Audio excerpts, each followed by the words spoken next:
Supreme court के full court इजलास ने सुप्रीम कोर्ट रूल्स 2025 की मुतफ़िका मंजूरी दे दी है। मजीद जानेंगे डॉन न्यूज़ के नुमाइंदे उमर बर्नी से। उमर बर्नी, क्या तफसीलात हैं? सुप्रीम कोर्ट में फुल कोर्ट इजलास का एलामिया जारी कर दिया गया है। एलामिया के मुताबिक फुल कोर्ट ने कमेटी की सिफारिशात पर रूल्स 2025 अपडेट कर दिए हैं। कमेटी में जस्टिस शाहिद वहीद, जस्टिस इरफान सादत खान और जस्टिस नईम अख्तर अफगान शामिल थे। फुल कोर्ट ने कमेटी के अरकान की खिदमत पर इजहार तशक्कुर किया। इसके अलावा एलामिया में बताया गया है कि नए रूल्स में सस्ते और फौरी इंसाफ के तकाजों को तरजीह दी गई है। सुप्रीम कोर्ट रूल्स 1980 की जामे रिवीजन जो है वो मुकम्मल कर दी गई है।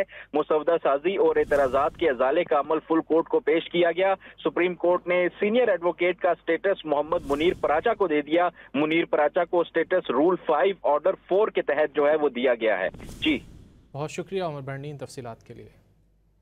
सुप्रीम कोर्ट में फुल कोर्ट इजलास का एलामिया जारी कर दिया गया है। एलामिया के मुताबिक फुल कोर्ट ने कमेटी की सिफारिशात पर रूल्स 2025 अपडेट कर दिए हैं। कमेटी में जस्टिस शाहिद वहीद, जस्टिस इरफान सादत खान और जस्टिस नईम अख्तर अफगान शामिल थे। फुल कोर्ट ने कमेटी के अरकान की खिदमत पर इजहार तशक्कुर किया। इसके अलावा एलामिया में बताया गया है कि नए रूल्स में सस्ते और फौरी इंसाफ के तकाजों को तरजीह दी गई है।